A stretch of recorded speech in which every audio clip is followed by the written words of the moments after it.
안녕하십니까. 네, 반갑습니다.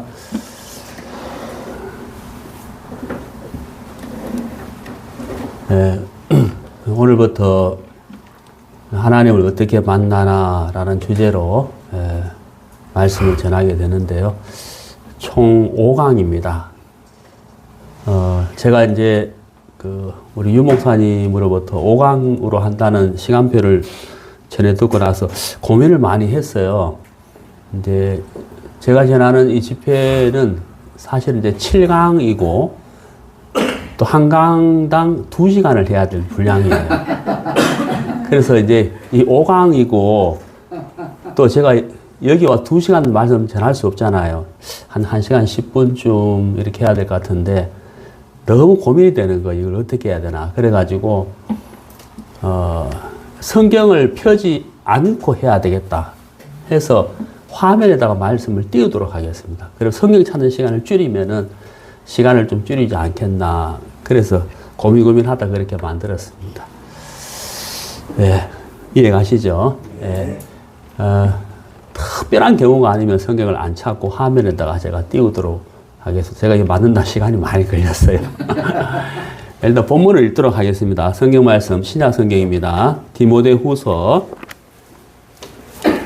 3장. 혹시 성경 없는 분은 앞에 화면에 있습니다. 디모데후서 3장 15절. 또 어려서부터 성경을 알았나니 성경은 능히 너로 하여금 그리스도 예수 안에 있는 믿음으로 말미암아 구원에 이르는 지혜가 있게 하느니라. 네. 우리가 인생을 살면서 하나님을 만날 수 있다고 하는 것은 굉장한 복입니다. 여러분 이 복과 행복의 차이를 아시죠? 복은 사람의 노력과 열심으로 되지 않는 것이에요. 그건 하나님이 주셔야 되는 것이고요. 행복은 사람이 만들어가는 것입니다. 근데 그 행복을 누리기 위해서는 근원이 있어야 되는데 그 근원이 바로 복이거든요.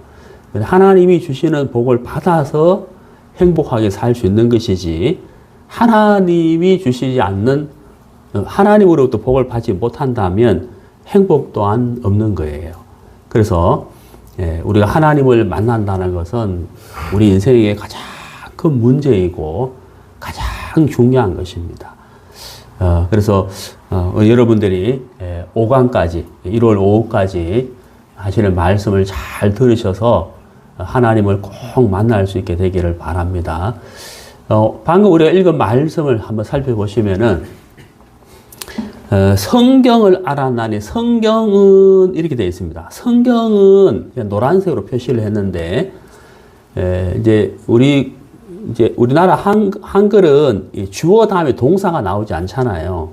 영어는 주어 다음에 바로 동사가 나오기 때문에 주어의 의지를 금방 알 수가 있습니다. 근데 한국말은 그렇지 않기 때문에 그래서 끝까지 들어봐야 된다는 말이 있는데 이 영어식으로 말하면요. 성경은 하느니라 이렇게 말할 수 있습니다. 성경은 할 수 있다는 거예요. 그 성경은 무엇을 할 수 있느냐?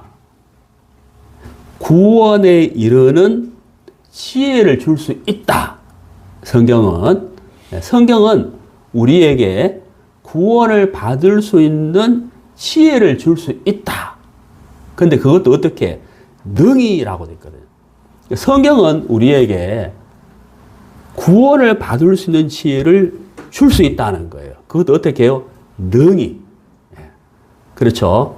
여러분 우리가 서울역에서 부산을 가는 KTX 기차를 탄다고 예를 들어 봅시다.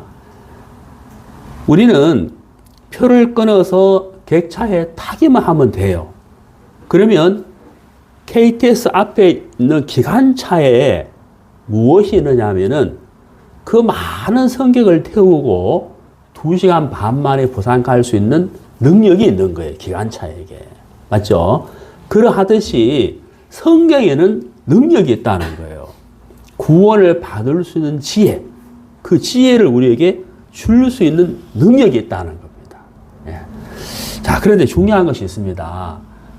성경이 아무리 능력을 갖고 있어도 들어야만 되는 거거든요. 듣지 아니하고서는 안 된다는 겁니다. 그래서 하나님을 어떻게 만나나, 예, 우리가 하나님의 말씀을 들음을 통해서 그 믿음을 갖게 되는데, 중요한 것은 뭐냐면 하나님의 말씀을 들으면서 우리 마음에 이제 믿음이라는 게 생기게 돼요. 자, 이제 믿음을 좀 생각해 보면 미신, 맹신 있습니다. 미신이 뭡니까?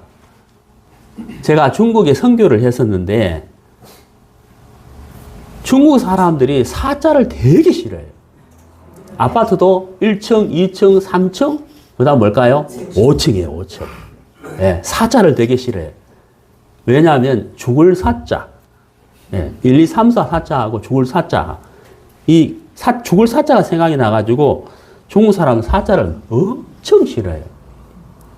우리 한국 사람도 그렇죠. 네, 그래서 아파트도 어때요? 병원에 가보면은 1호실, 2호실, 3호실, 그 다음 뭐예요? 5호실이에요. 4호실 있으면 어떻게 되겠습니까? 아무도 안 들어가죠. 내 저 병실에 들어가면 죽겠네, 이 생각한다는 거예요. 근데 여러분, 그게 뭘까요? 미신이라는 겁니다. 근거가 있습니까? 없습니까? 없어요. 없다는 겁니다.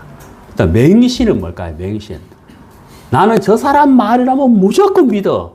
이게 뭐죠? 맹신인 거예요. 그래서 과학적인 근거가 없는 잘못된 믿음, 이성적인 분별 없이 무조건 믿는 것, 이게 다 정확한 올바른 믿음은 아니라는 거죠. 미신이며 맹신이라는 겁니다. 자, 우리가 하나님을 믿는다는 것은 미신도 아니고 맹신도 아닌 올바른 믿음에 의해서 믿는 것이거든요. 자, 그러면 올바른 믿음이라는 것은 이성적으로나 과학적으로나 정확한 근거가 있다는 겁니다. 그래서 우리가 오늘 하나님을 어떻게 만나나 첫 번째 강의가 뭐냐면 살아계신 하나님에 대해서 공부하는 시간이에요. 예. 자, 우리가 믿음에 대해서 좀 더 생각해 봅시다. 자, 여러분 앞에 이제 그림이 있는데요. 자, 여기 이제 그림에 보시면 여기 얼음이 두껍습니까? 얇습니까? 얇습니다. 얼음이 얇게 얼었어요. 자, 근데 어떤 사람이 지금 깨끗하게 양복을 입고 성경책을 들고 있습니다. 아마 교회 다니는 분 같아요. 자, 이분이 이렇게 생각합니다. 나는 하나님을 믿기 때문에 얼음의 두께와 상관없이 저 얼음 위를 걸어갈 수가 있어. 이렇게 생각하는 거예요. 자, 그래서 이 사람이 이제 얼음 위를 걸어가는데 어떻게 됐습니까? 빠졌습니다. 얼음이 깨져버렸어요. 자, 그럼 여러분, 이분이 나는 하나님을 믿는 사람이야. 하나님이 도와주실 거야. 라고 얼음 위를 걸어갔는데 깨졌단 말이에요. 그 무엇이 잘못일까요? 야, 여러분. 믿음이라는 것은 대상이 있어야 돼요. 대상.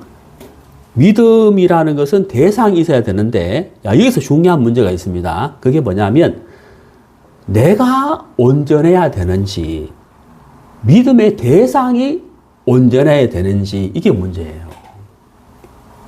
예.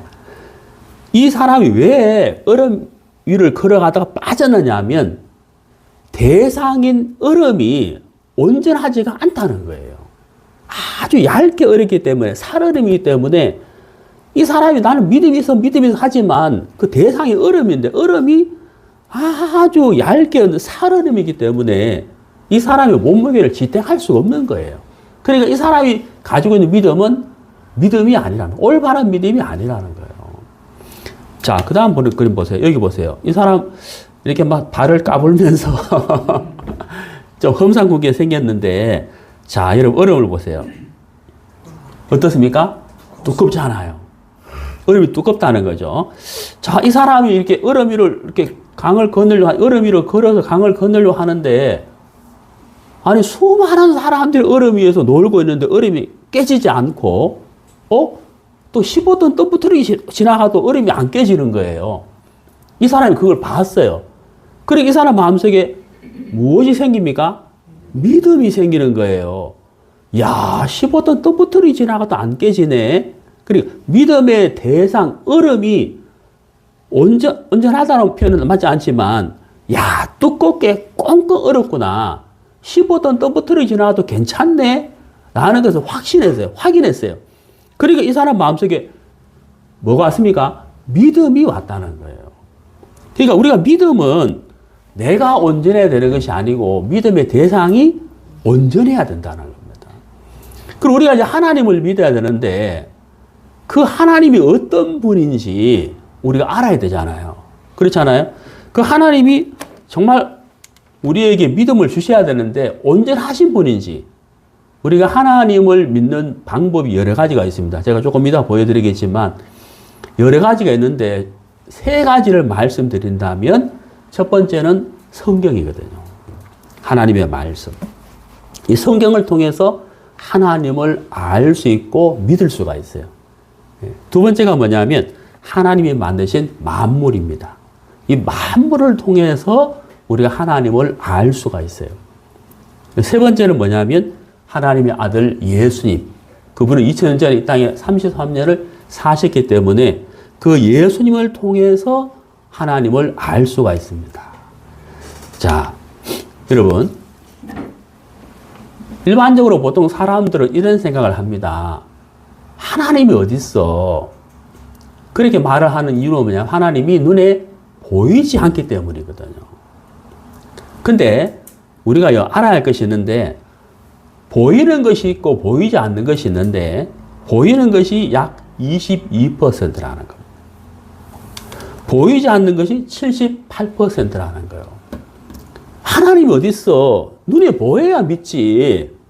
이렇게 말하잖아요. 그러니까 안 보이기 때문에 안 믿는다. 라는 생각을 많은 사람들이 하고 있습니다. 그런데 여러분, 보여도 문제예요.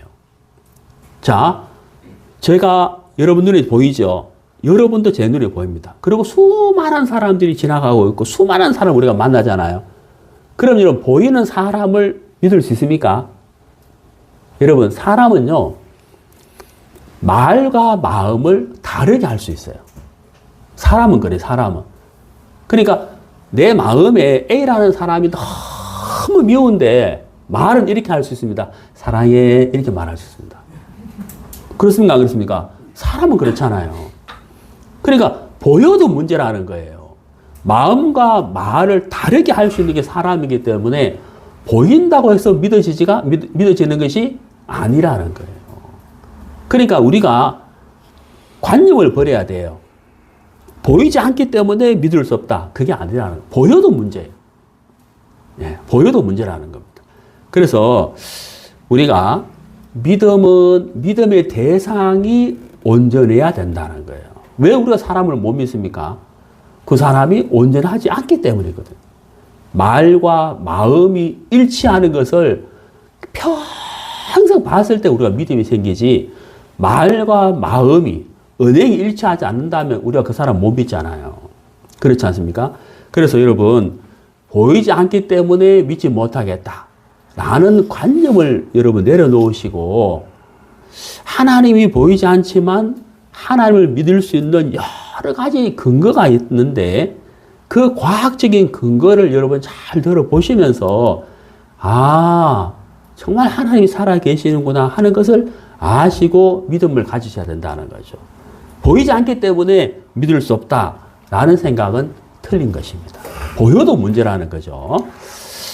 자, 여러분, 사람의 코가 있잖아요. 보이지 않는 것을 보는 방법.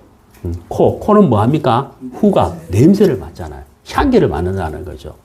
예, 그래서 길거리에 지나가다가 청국장 냄새가 나요. 그러면 식당이든 집이든 거기서 뭐 하고 있습니까? 청국장을 끓이고 있다는 얘기잖아요. 그렇죠? 보이지 않지만 알 수 있다는 거죠. 귀는요, 소리를 듣는 것입니다. 자, 현미경은요, 여러분 제 손바닥에 이런 병균이 보여요, 안 보여요? 안 보이죠? 제 눈에도 안 보입니다, 이게. 우리 어떤 물건 같은데 박테리아나 세균이 있지만 사람의 눈은 보이지 않잖아요. 그런데 현미경을 통해서 우리가 볼 수 있다는 거거든요. 자, 전파, 여러분 눈에 보입니까? 안 보입니까? 전파 전혀 보이지 않거든요. 그런데 우리가 휴대폰으로 유튜브를 본다든지 라디오를 듣는다든지 TV를 본다든지 그러면 어때요? 전파를 통해서 TV에서 화면이 탁, 그죠? 배우가 나오고 성우가 나오고 소리가 나오고 행동하는 소리가 다 들리잖아요. 보고 듣잖아요. 그 전파가 눈에 보이지 않지만 TV를 통해서 수신기를 통해서 야, 전파가 있구나 하는 것을 안다는 거예요. 보이지 않기 때문에 없다. 이건 잘못된 것이라는 겁니다. 자, 그러면 하나님은 어떻게 알 수 있느냐 하는 거죠. 예, 제가 소리를 왜 나게 했느냐 하면 졸지 말라고. 조는 분 계실까 봐. 하나님은 어떻게 알 수 있느냐? 바로 성경입니다. 아까 제가 세 가지 말씀드렸잖아요. 자, 여기 보세요. 하나님을 알 수 있는 방법. 첫 번째가 뭐예요? 성경입니다. 정말 중요합니다. 예, 제가 오늘 성경이 살아있는 하나님의 말씀이라는 근거를 제가 몇 가지 제시할 겁니다. 여러분 잘 들어보시면서 아, 이 정말 성경이 하나님의 말씀이구나 하는 사실을 알 수 있게 되기를 바라요. 그 다음에 이제 뭐냐면 만물을 통해서입니다. 만물을 통해서. 하나님이 만드신 이 우주 만물을 통해서 하나님이 살아계심을 우리가 알 수가 있습니다. 그 다음에 양심, 역사, 이스라엘, 그 다음에 예수님인데 세 가지만 여러분 아시면 됩니다. 자, 첫 번째는 말씀, 두 번째는 만물, 세 번째는 예수님. 이 세 가지를 통해서 하나님이 살아계심을 우리가 이제 알게 되기를 바라는데요. 자, 여러분, 여러분 성경 다 갖고 계시죠? 없는 분들은 옆에 분 뵈시고, 자, 저처럼 요렇게 한번 보세요. 마주 보세요. 성경을 요렇게 보세요. 펴지 마시고, 완전 이렇게 보세요. 여러분 보시면 성경이라고 안 돼 있어요. 뭐라고 돼 있습니까? 성경 전서라고 돼 있죠. 네. 성경이라 안 돼 있고 뭐라고 돼 있습니까? 성경 전서라고 돼 있어요. 혹시 여러분 성경이라고 돼 있습니까? 자, 여보세요. 성경 뭐라고요? 전서. 자, 왜 성경 전서라고 되어 있느냐 하면요. 이 전자가 목을 전자고 편지 서자거든요. 66권의 편지를 모았다. 성경 전서예요. 제가 대학 다닐 때 이제 1학년 때 어머니가 이제 세계 문학 전집을 사주셨어요. 100권짜리. 조그마한 자취방에 책을 막 쫙 놔뒀는데 문학 전집, 한국 문학 전집 그러면 책이 한 권입니까? 아니죠. 여러 권이잖아요. 그렇죠. 그런 것처럼 성경도 한 권이 아니에요. 성경 전서, 편지, 여러 편지를 모았다라는 겁니다. 성경 전서. 자, 우리 성경에 대해서 좀 살펴보는데 성경의 유래를 좀 살펴보면 우리가 이제 기원 전이 있고 기원 후가 있잖아요. 기원 전은 뭡니까? 예수님이 태어나기 전이잖아요. BC. 기원 후는 예수님이 태어난 이후를 말하거든요. 지금은 기원 후 2025년이거든요. 성경도 예수님을 중심 기준으로 해서 예수님 이전에 있었던 성경을 구약이라고 합니다. 예수님 이후에 기록된 성경을 신약이라고 합니다.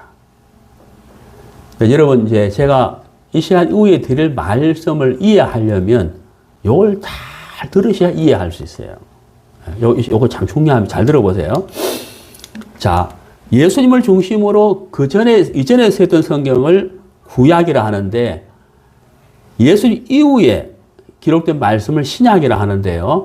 자, 그럼 보시면은 약 성경 66권이 기록되는 시간이 1600년이에요. 1600년. 구약은 39권이고 신약은 27권입니다. 합치면 66권이고 성경을 기록한 기자는 자, 여러분 제가 방금 뭐라고 했습니까? 성경을 기록한 저자라 그랬습니까? 기자라 그랬습니까? 기자. 이걸 잘 들으셔야 돼요. 성경을 기록했는데 왜 저자라고 하지 않고 기자라고 하느냐? 예? 잘 아셔야 됩니다. 야, 저자는 누구라고 되어 있습니까? 하나님이라고 되어 있거든요. 이게 무슨 말일까요? 예? 자, 성경은 66권인데 구약이 39권, 신약이 27권, 성경이 66권 기록된 기간은 1600년입니다. 1600년인데 지금부터 3500년 전부터 기록이 되기 시작했습니다. 창세기, 출애굽기, 레위기, 민수기, 신명기 이런 성경들은 바로 3500년 전에 기록이 되기 시작했어요. 그리고 나서 예수님의 제자들 또 구원받은 그리스도인이 신약 성경을 기록을 했는데, 자, 창세기부터 신약 성경까지 기록된 기간이 1600년인데 시간 차이는 얼마냐면 3500년인 거예요. 자, 여러분 이걸 잘 생각해 보셔야 됩니다.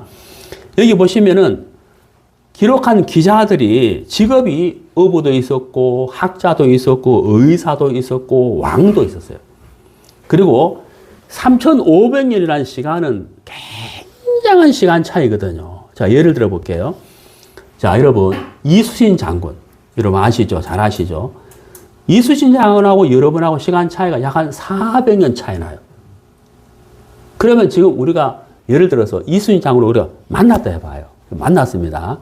이수신 장군한테 휴대폰을 딱 꺼내가지고 보여주면서 장군님 유튜브를 통해서 찬송가를 들을 수 있습니다. 그러면은 이수신 장군 이걸 알아들을 수 있어요? 없어요? 휴대폰도 모르죠. 유튜브도 모르죠. 찬송가도 모르죠. 다 못 알아들어요. 대화가 돼야 안 돼요? 안 된다는 겁니다. 왜요? 시간이 흐르잖아요. 시간이 흘러가면 언어도 바뀝니다. 맞죠? 여러분 우리가 제가 가지고 있는 성경이 개역 개정인데 개역 한글 성경이 있어요. 지금도 많은 사람들이 보고 있습니다만은 그걸 읽으면 이해 못하는 단어가 참 많습니다. 왜 그럴까요? 오래전에 번역을 했기 때문이거든요. 이게 시간이 지나면 한국 언어라도 언어가 달라져요. 제가 요즘 젊은 애들 언어를 잘 못 알아듣습니다. 무슨 말인지 잘 못 알아듣는 게 많아요. 그리고 문화가 달라지고 사람의 사상이 달라집니다. 그래서 대화가 안 되는 거예요. 우리가 이런 말 많이 하잖아요. 할아버지하고 손자하고 대화가 안 된다 그러잖아요. 할아버지하고 젊은 청년하고 대화가 안 된다 그러잖아요. 그렇잖아요. 그럼 여러분 3500년이라는 시간 차이가 있다면 이거는 정말 대화가 안 되는 거예요. 과학이 발달하죠. 시간이 흘렀죠. 언어가 바뀌죠. 문화가 달라졌죠. 사상이 바뀐다는 거예요. 대화가 될 수가 없습니다. 근데 정말 참 놀라운 게 뭐냐면요. 이렇게 시간 차이가 많고 긴 세월 동안 약 40명이 66권의 성경을 기록했는데 이분들이 서로 만나서 한 자리에 모여서 성경을 기록한 것이 아니잖아요. 그렇지 않습니까? 그런데 놀라운 것은 뭐냐면 이 성경을 읽어보면 어떤 성경을 읽든지 간에 동일하게 하나님의 마음과 뜻을 알 수가 있어요. 그리고 모든 성경이 정확하게 연결되어 있다는 겁니다. 그리고 동일하게 예수 그리스도를 말씀하고 있다는 거예요. 여러분 신기하지 않습니까? 긴 세월 여러 세대에 걸쳐서 서로 만난 적도 없는 사람들이 기록한 책을 이렇게 모아서 읽고 있는데 동일한 주제로 흘러가고 있다는 사실이거든요. 참 놀랍다는 겁니다. 자, 왜 그러냐? 여기 베드로후서 1장 21절 예언은 하나님의 말씀은 언제든지 사람의 뜻으로 낸 것이 아니요라고 했습니다. 자, 누구의 뜻이라고요? 사람의 그러니까 하나님의 말씀은 사람의 생각, 사람의 사상, 사람의 뜻으로 된 것이 아니라는 거예요. 어떻게 알 수 있느냐? 계속 들어보면 알 수 있습니다, 여러분. 자, 그 다음 뭐라 되겠습니까? 오직 이렇게 돼 있잖아요. 오직이 뭡니까? 2개, 3개가 있다는 거예요? 하나밖에 없다는 거예요? 하나밖에 없다는 겁니다. 오직 성령의 감동하심을, 하나님의 감동하심을 받은 사람들이 하나님께, 그 다음 뭐라 되어 있습니까? 받아 말한 것입니다. 제가 어릴 때 실제로 이런 일이 있었어요. 옆집에 사시는 할아버지가 저한테, 야, 진선아, 예, 할아버지, 편지 좀 써다오. 그랬거든요. 할아버지가 글을 모르시는 거예요. 예, 할아버지, 말씀하세요. 할아버지가 이제, 철수야, 잘 있느냐? 군대에서 다치진 않고 밥은 잘 먹고, 그럼 저는 뭐예요? 그대로 받아 적는 거예요. 철수야, 잘 있느냐? 밥은 잘 먹고, 군대에서 다친 건 없고, 막 받아 적거든요. 그래가지고 이제 할아버지가 다 적으면, 제가 접어가지고, 탁, 편지에다가 우표 붙여가지고, 주소 적고, 우편에 탁, 우체통에 탁 넣었잖아요. 그 며칠 뒤에 아들이 이제 그걸 받아 본단 말이에요. 아버지가 글을 모르는데 편지가 왔어요. 누가 대신 써주었구나. 그럼 그 글을 읽을 때 서준 사람의 마음으로 읽어요? 아버지의 마음으로 읽어요? 그렇죠. 아버지의 마음으로 읽는다는 거죠. 네, 화면을 보십시오. 네, 쓴 사람은 철수고 마음은 할아버지. 할아버지가 글을 쓸 수 없기 때문에 철수가 글을 썼는데 그 편지의 마음은, 내용은 할아버지의 마음이지 철수의 마음이 아니라는 거죠. 제가 조금 전에 성경을 기록한 사람은 40명인데 저자라고 하지 않고 뭐라 그랬죠? 기자라고 했다는 거예요. 여러분, 연두 기자회견 아시죠? 1월 3일, 4일 되면 대통령 연두 기자회견 하잖아요. 대통령이 막 이렇게 말씀하시면 수많은 기자들이 막 타이핑 치잖아요. 노트북으로 다다다다 치잖아요. 그 기자거든요. 그 기자는 타이핑을 치지 자기 생각을 타이핑 칩니까? 기록합니까? 아니죠. 대통령의 말을 그대로 받아서 타이핑, 기록한다는 거. 그게 기자라는 거예요. 하나님의 말씀이 그러하다는 거죠. 하나님의 뜻과 마음을 받아서 기록을 했기 때문에 저자라고 하지 않는 거예요. 기자라고 하는 겁니다. 그래서 쓴 사람은 직업도 다르고 세대가 다르지만 여러 곳에 흩어져서 기록을 했지만 동일하게 하나님의 마음을 받아서 기록을 했기 때문에 이 성경에는 하나님의 마음과 뜻이 나타나져 있는 것이지 사람의 뜻, 사람의 생각이 기록된 것이 아니다 하는 겁니다. 네, 이걸 아셔야 됩니다. 자, 성경에는 하나님의 뜻과 마음이 담겨 있다 하는 겁니다. 자, 성경을 봅시다. 자, 제가 조금 전에 말씀드렸는데 예수님을 기준으로 구약이 있고 신약이 있다 그랬잖아요. 여러분, 성경이 얼마나 놀라운 책인지 여러분, 성경을 읽어보면 정말 놀랍습니다. 자, 보십시오. 성경이 이제 기록이 될 때 성경에는요, 과거의 것도 기록을 했지만 미래의 것도 기록을 했어요. 미래의 것도. 지금 2025년이잖아. 2025년 이후에 일어날 것도 성경은 기록을 했다는 겁니다. 그래서 성경이 참 놀라운 거예요. 어떻게 그 사람들이 앞으로 일어날 미래의 세대를 기록할 수가 있었느냐. 자, 아까 말씀드렸죠. 성경은 사람의 뜻, 사람의 사상이 기록된 것이 아니다. 하나님의 마음, 하나님의 뜻이 기록됐다 그랬잖아요. 그래서 이렇게 가능한 거예요. 예. 자, 여기 보시면 과거, 미래가 있는데 성경은 과거도 기록했지만 미래도 기록을 했다는 겁니다. 우리 신약성경 디모데후서 3장 16절에 모든 성경은 하나님의 감동으로 된 것이다 라고 말씀했습니다. 그리고 이사야 34장 16절에 너희는 여호와의 책에서 찾아 읽어보라. 이것들 가운데서 빠진 것이 하나도 없고 제짝이 없는 것이 없으리니 이는 여호와의 입이 이를 명령하셨고, 그러니까 성경은 하나님의 말씀이라는 거예요. 하나님이 말씀하신 것을 기록한 책이다. 이거 분명히 아셔야 됩니다. 그렇다면 여러분, 우리가 이 성경을 읽으면 하나님의 마음을 알 수가 있어요. 그리고 성경을 자세히 읽어보면 야, 정말 이건 사람으로서 기록할 수 없는 책이다 하는 것도 알 수가 있습니다. 그리고 여러분, 제가 하나하나 보여드리겠지만 정말 과학적이네 하는 것도 알 수가 있습니다. 네, 정말 과학적이네. 진화론이 과학적이지 않아요. 많은 사람들이 진화론이 과학적이라 생각하는 이유가 뭐냐면 과학 시간에 배웠기 때문이에요. 과학 시간에 배웠기 때문에. 근데 여러분, 이번 말씀을 계속 들어보시면, 진화론이 과학적이지 않고 성경이 과학적이구나 하는 것을 알 수가 있습니다.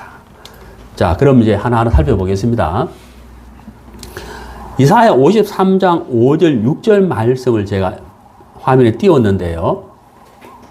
제가 서두에 말씀드렸습니다만은 이사야 성경은요, 구약 성경입니다.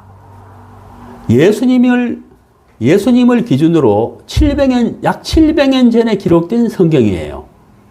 그럼 이사야는 성경을 기록할 때 예수님을 본 적이 있습니까? 없습니까? 당연히 없죠. 왜? 700년 뒤에 태어나실 분이잖아요. 시간차가 700년이거든요. 자, 이사야가 기록한 성경 가운데서 53장 5절 6절인데 한번 제가 읽어볼게요. 노란색을 표시한 것을 여러분 잘 보세요. 그가 찔림은 우리의 허물 때문이요. 그가 상함은 우리의 죄악 때문이라. 그가 징계를 받음으로 우리는 평화를 누리고 그가 채찍에 맞음으로 우리는 나음을 받아도다. 우리는 다 양 같아서 그릇 행하며 각기 제 길로 갔거늘 여호와께서는 우리 무리의 죄악을 그에게 담당시키셨도다. 이렇게 되어 있습니다. 자, 그러면 우리가 같이 한번 생각해 봐요. 제가 한번 문제를 내보겠습니다. 여러분 누군지 한번 맞춰보세요. 이 사람은 우리나라의 전직 대통령이었습니다. 두 번째, 남자였습니다. 세 번째, 서울에 살고 있었습니다. 네 번째, 어느 날 비상계엄을 선포하는 바람에 지금 감옥에 들어가 있습니다. 누구죠? 네. 자, 여러분 제가 몇 가지 계속 설명하니까 누군지 여러분 마음에서 묻기도 전에 여러분 마음에서 어때요? 다 대답이 나오잖아요. 그러면 앞에 화면 보세요. 그가 찔림은, 그가 상함은, 그가 징계를 받는 것은, 그가 채찍에 맞는 것은 우리 무리의 죄악을 그에게 담당시키셨도다. 자, 여기서 그가 누구일까요? 교회 안 다니는 사람한테도, 교회를 전혀 다녀보지 못한 사람한테도 제가 이걸 이야기해 보니까요, 10명 중에 9명이 예수라고 이야기하더라고요. 예수님. 예. 실제로 여기서 말씀하시는 그는 예수님을 말씀하고 있습니다. 실제로 예수님은 2000년 전 이스라엘 땅에서 33년을 사시다가 십자가에 못 박혀 돌아가셨어요. 이 이사야 53장 5절 6절 말씀 그대로입니다. 근데 이사야는 700년 뒤에 일어날 일을 기록을 했다는 거예요. 어째서 이게 가능할까? 예, 성경은 하나님의 감동하심을 받은 자들이 기록을 했다 그랬잖아요. 그러니까 하나님이 이사야에게 앞으로 하나님의 아들 예수가 어떻게 고난을 당할 것인지를 보여준 것을 기록한 것이라는 겁니다. 예. 여러분, 성경은 정말 놀라운 책입니다. 과거도 기록이 되어 있지만 미래도 기록이 되어 있다는 거죠. 이사야는 앞으로 일어날 일을 기록을 했다는 겁니다. 예. 이 말씀 그대로 예수님은 2000년 전에 십자가에 못 박혀 돌아가셨어요. 성경은 사실인 겁니다. 하나님의 말씀인 겁니다. 예. 구약 성경 레위기라는 성경이 있는데요. 이 레위기 성경은 3500년 전에 기록된 책입니다. 아주 오래됐습니다. 창세기, 출애굽기, 레위기.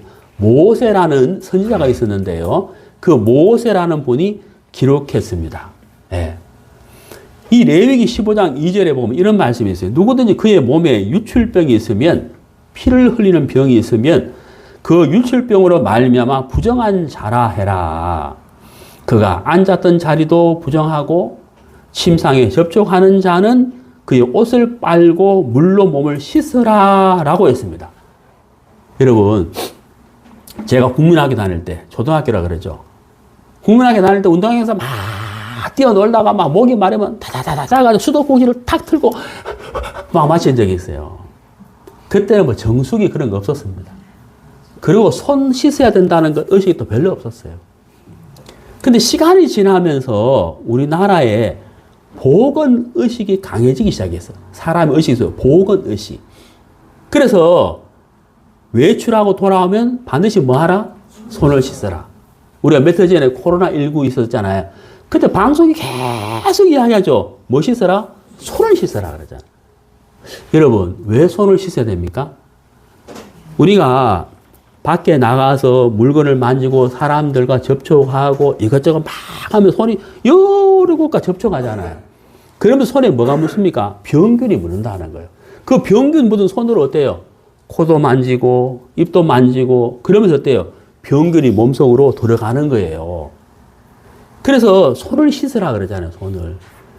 지금 이제 과학이 발달하고 의학이 발달하면서 이걸 이제 알게 되었는데 성경은 이미 3,500년 전에 말씀하고 있다는 거예요.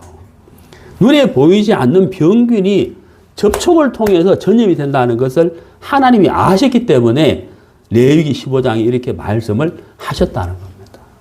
굉장히 놀라운 거예요. 여러분 레위기 21장 11절에도 같은 말씀이 있는데 어떤 시체든지 가까이 하지 마라. 자, 사람이 죽으면 이 시체에서 박테리아 균이 나온단 말이에요. 그래서 시체를 가까이 하게 되면 병균이 전염이 되는 거죠. 그래서 시체를 가까이 하지 마라 그랬다. 여러분 과학적이잖아요. 의학적이잖아요. 3,500년 전에 사람이 이걸 알 수 있었을까요? 아니요. 알 수 없었습니다. 그러나 하나님은 말씀해 주셨다는 겁니다. 왜? 하나님은 전지전능하신 분, 사람을 만드신 분, 우주 만물을 창조하신 분이세요. 그분은 다 아시기 때문에 우리 인생이 병균의 접촉에서 병에 걸리지 않도록 하기 위해서 이렇게 성경에서 말씀해 주셨다는 겁니다. 자, 여러분 이 말씀을 보세요. 같은 레위기인데 17장 11절에 육체의 생명은 피에 있다라고 했습니다. 자, 육체의 생명은 어디에 있다고요? 피에 있다고 그랬습니다. 제가 수술을 5번 받아봤어요. 내년 5월 때 또 받아야 돼요. 예. 아, 지겨워요. 예. 안 받고 싶은데 어쩔 수 없이 수술을 받았어요. 여러분, 수술실에 이렇게 들어가잖아요. 들어가면, 이제 뭐 린 것도 놓지만, 뭐가 있습니까? 수혈. 예.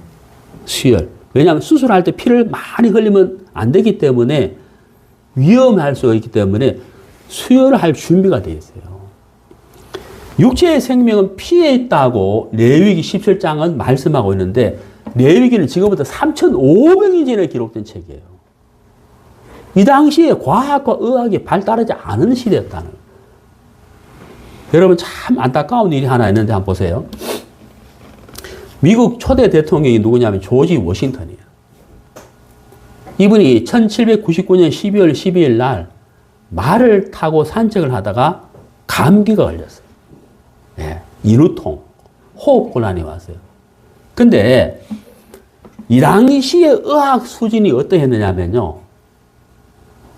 나쁜 피를 뽑아야 된다. 그래서 이 대통령을 눕혀놓고 의사 3명이 번갈아 가면서 피를 뽑았는데 자그마치 2.5리터를 뽑았어요.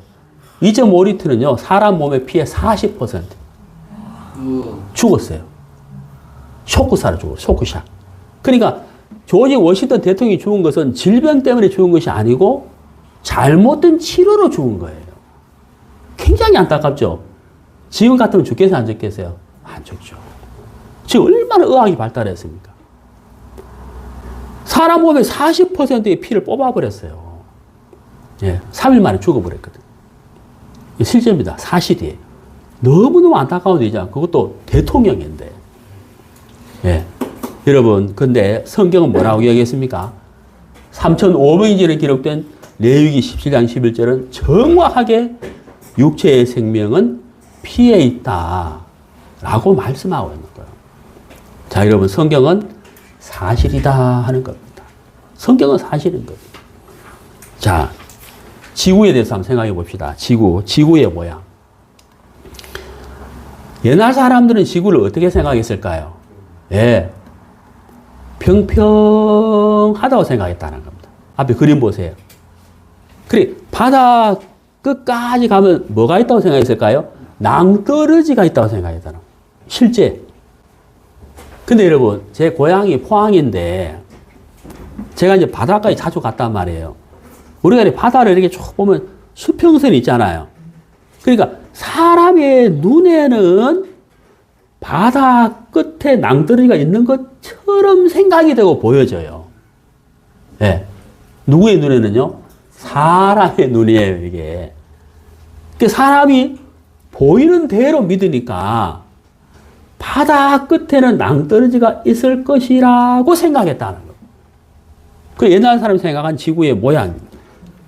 네. 이집트 사람들은 지구를 이렇게 생각해요. 인도 사람은 지구를 이렇게 생각했다는 거예요. 근데 여러분, 실제 지구는 어떻습니까? 이렇잖아요. 둥글다는 겁니다. 왜 둥글까요? 하나님 그렇게 창조하신 거예요. 처음부터. 자, 여기 보세요. 이사야 40장 22절. 이사야 성경은 구약 성경이거든요. 제가 말씀드렸죠, 서두에. 예수님이 태어난 시점을 기준으로 그 전에 기록된 성경을 구약이라 한다 그랬잖아요. 이사야는 예수님을 기준으로 700년 전의 사람이에요. 이사야 40장 22절에 그는 둥근 땅 위에 앉으시나니 이렇게 되어 있습니다. 어떤 땅이라고요? 둥근. 노란색으로 제가 표시를 했는데 영어 성경에는요. The circle of the earth. The circle. 지구 어떤 모양이라고요? 원형이란 말이에요. 자, 여러분. 우리는 지구 밖에서 지구를 볼 수가 없어요. 그렇죠? 지구 밖에서 지구를 본다면 지구의 모양을 다 뭐라고 이야기할까요? 예, 원형. 지구는 둥글구나 라고 말할 수 있습니다. 근데 지구 밖에서 지구를 본 사람이 없기 때문에 이 땅에 사는 사람이 자기의 눈으로 보이는 대로 생각을 하는 거예요. 눈에 보이는 대로. 그래서 수평선 저 바다 끝에 낭떠러지가 있을 거야 라고 생각을 한다는 겁니다. 그게 사람의 생각이라는 거예요. 그래서 여러분 여기서 우리가 하나 교훈 받을 수가 있는데요. 무엇을 교훈 받을 수가 있느냐 하면 내가 보기에 사람이 보기에 예? 내가 보기에 사람이 보기에 이거 하고 하나님이 보시기에 하나님이 생각하시기에 하고는 굉장한 차이가 있다는 것을 여러분 아셔야 됩니다. 하나님은 우주 만물을 전체로 볼 수 있는 분이고 이 땅의 지구를 보시는 분이기 때문에 성경 말씀에 지구의 모양을 둥글다라고 말씀하신 것이고 이사야는 그렇게 기록을 했다는 겁니다. 지구는 처음부터 둥글었습니다. 네. 자, 지동설과 천동설인데요. 제가 조금 전에 사람이 보기에, 사람이 생각하기에, 하나님이 보시기에, 하나님이 말씀하시기를 라고 말씀드렸잖아요. 자, 여러분, 지동설과 천동설이 있는데, 천동설은 뭐냐면, 지구를 중심으로 별들이 움직인다. 이거의 천동설이에요. 지동설은 뭐냐면, 태양을 중심으로 별들이 운행한다입니다. 우리는, 인류는요, 오랜 시간 동안 지동설을 믿었을까요? 천동설을 믿었을까요? 아까 제가 말씀드렸죠. 내가 보기에 그랬잖아요. 그렇지 않아요? 내가 보기에 그랬다는 겁니다. 자, 이거 보세요. 보이는 대로 믿을 것이냐. 보이는 대로 믿는다면 올바른 믿음을 가질 수가 없습니다. 잘 아셔야 됩니다, 여러분. 제가 서두에 말씀드렸잖아요. 보여도 문제라 그랬잖아요. 예? 자, 천동설 2000년 전 그리스의 프톨레마이오스가 주장을 했다는 거죠. 우주의 중심에 지구가 있고 그 둘레를 달과 태양, 행성들이 공전한다는 이론이라는 거죠. 지동설은 16세기 말 폴란드의 코페르니쿠스가 주장을 했다는 거죠. 우주의 중심은 태양이며 지구를 비롯한 모든 행성은 태양 둘레를 돌며 다른 지구 주위를 공전한다는 것이다. 우리가 살고 있는 지구는 태양계에 속해 있는 별이잖아요. 그렇죠? 지구가 중심이 아니에요. 태양을 중심으로 태양계에 속해 있는 별들이 운행을 하는 겁니다. 여러분 여기서 한 가지 또 교훈 받아보겠습니다. 우리가 살고 있는 지구는 지구가 중심이 아니고 태양을 중심으로 별들이 운행하잖아요. 많은 사람들이 올바른 믿음을 갖지 못하는 이유가 뭐냐면 자기를 중심으로 생각하기 때문인 거예요. 그래서 올바른 믿음을 갖지 못하는 겁니다. 내가 보기에, 내가 생각하기에, 내가 기준이 되는, 내가 중심이 되기 때문에 올바른 믿음을 갖지를 못하는 거예요. 자기 눈을 믿는다는 거죠. 자기 생각을 믿는다는 거예요. 여러분, 태양이 중심, 지구가 중심, 차이가 있는 것처럼 하나님이 중심이 된다면 여러분 인생은 정말 복될 수밖에 없습니다. 행복할 수밖에 없어요. 내가 중심이 아닌 하나님이 중심이 되는 인생이라면 인생을 복되게 살 수밖에 없다고 하는 것입니다. 자, 구약성경 잠언 14장 12절에 이 말씀을 우리 같이 읽겠습니다. 어떤 길은 사람의 보기에 바르나 필경은 사망의 길이라. 여러분 이 말씀 꼭 기억해 주십시오. 사람의 보기에 바르나 그랬다는 겁니다. 사람의 보기에. 예? 사람의 보기에는 바르나 필경은 사망의 길이다. 무슨 얘기입니까? 사람이 보는 것과 하나님이 보시는 것은 차이가 있다는 거예요. 그래서 여러분 이번 말씀 기간 동안 여러분이 지금까지는 내가 보고 내가 생각할 때 내가 판단할 때 이렇게 살았다 할지라도 말씀을 들으면서 하나님이 말씀하시기를 하나님이 생각하시기를 하나님이 보시기를 이렇게 바뀌게 되기를 바랍니다. 그렇게 된다면 여러분 인생이 정말 복되다 하는 거예요. 예. 자, 여러분 그 마젤란 아시죠? 마젤란 1519년에 마젤란이 스페인 왕에게 배 5척을 빌렸어요. 이 마젤란은 어떤 생각을 했느냐면 지구는 틀림없이 둥글다. 그래서 배를 타고 항해를 해서 저 수평선 끝까지 넘어간다 할지라도 떨어지지 않아 라는 확신이 있었습니다. 그래서 이 나라 저 나라에 가서 자기의 이 이론을 이야기하면서 배를 빌려달라. 그럼 내가 세계 일주를 하겠다고 하는데 배를 안 빌려주는 거예요. 그런데 스페인 왕에게 갔더니만은 배를 5척을 빌려줬어요. 그래서 그 5척에다가 270명을 태웠습니다. 그리고 이제 항해를 시작을 했어요. 이번 항해를 통해서 지구가 둥글다는 것을 증명하고 싶었습니다. 마젤란이. 근데 여러분, 이 배가 쭉 항해를 하는데 이 배 안에서 무슨 일이 일어났을까요? 두려워하는 사람들이 많았다는 거예요. 왜 두려워했을까요? 떨어질까봐. 낭떠러지가 있다, 낭떠러지. 더 이상 가면 안 된다. 더 이상 가면 안 된다라는 생각 속에 빠져 있었다는 거예요. 그 누구의 생각이죠? 사람의 생각이라. 떨어졌어요? 안 떨어졌어요? 떨어지지 않았습니다. 안타깝게도 마젤란은 원주민과 싸우다가 죽었어요. 그래서 남은 선원들이 항해를 마치고 돌아오면서 지구가 둥글다는 것을 증명했다는 거예요. 근데 여러분, 성경은, 하나님은 이미 말씀하셨습니다. 지구를 어떻게 만들었다고요? 둥글게 만들었다는 거예요. 하나님은 이미 말씀하셨다는 거죠. 사람은 어때요? 과학으로 증명이 되고 나서야 그렇구나 한다는 거죠. 그것은 믿음은 아니라는 거죠. 사실을 확인하는 것이죠. 자, 계속 봅시다. 자, 욥기 성경인데 욥기는 욥이라는 사람이 기록을 했는데 욥은 아브라함 시대 사람이에요. 아주 오래된 사람입니다. 자, 이 욥이 26장 7절에 이렇게 말씀했습니다. 기록했습니다. 그는 북쪽을 허공에 펴시며 땅을 아무것도 없는 곳에 매다시며 이렇게 되어 있거든요. 개역 한글에는 땅을 공간에 달았다고 했습니다. 여러분 이게 이해가 안 가는 말씀이에요. 이 큰 지구가 공간에 달려있다.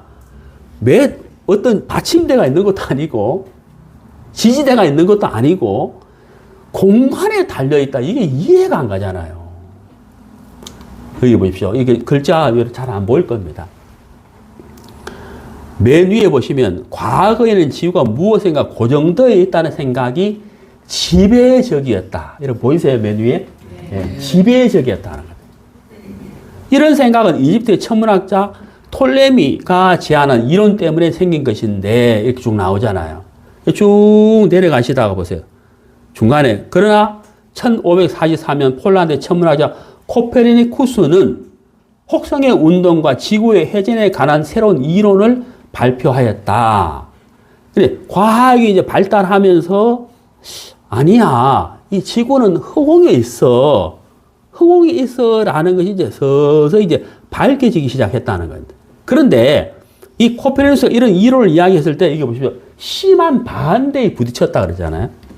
예? 여기 보이십니까? 심한 반대에 부딪혔다.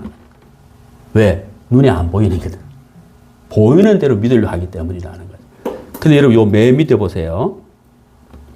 그러나 수천 년 전에 기록된 욥기 26장 7절에는 이미 지구가 허공에 떠 있음을 분명히 밝혔다. 그러잖아요. 아, 여러분 참 놀랍잖아요.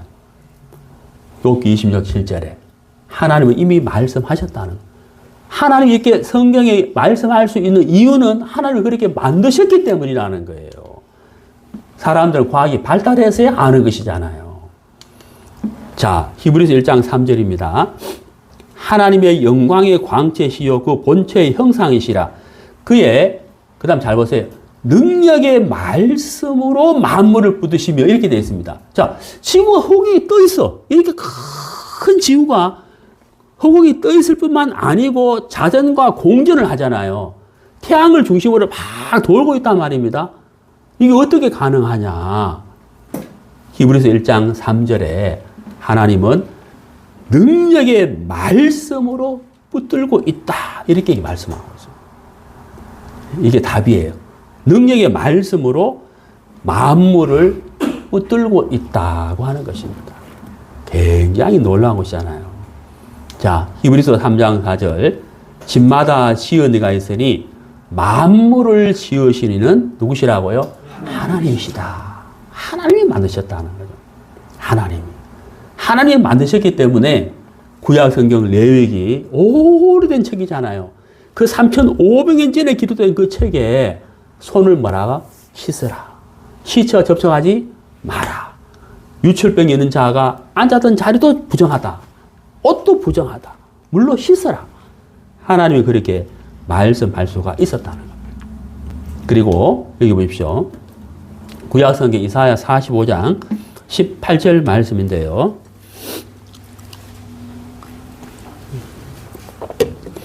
여호와께서 이같이 말씀하시되 하늘을 창조하신 이 그는 하나님이시니 그가 땅을 지으시고 그것을 만드셨으며 그것을 견고하게 하시되 혼돈하게 창조하지 아니하시고 사람이 거주하게 그것을 지으셨으니 여기 거주하게 지으셨다라고 되어 있습니다.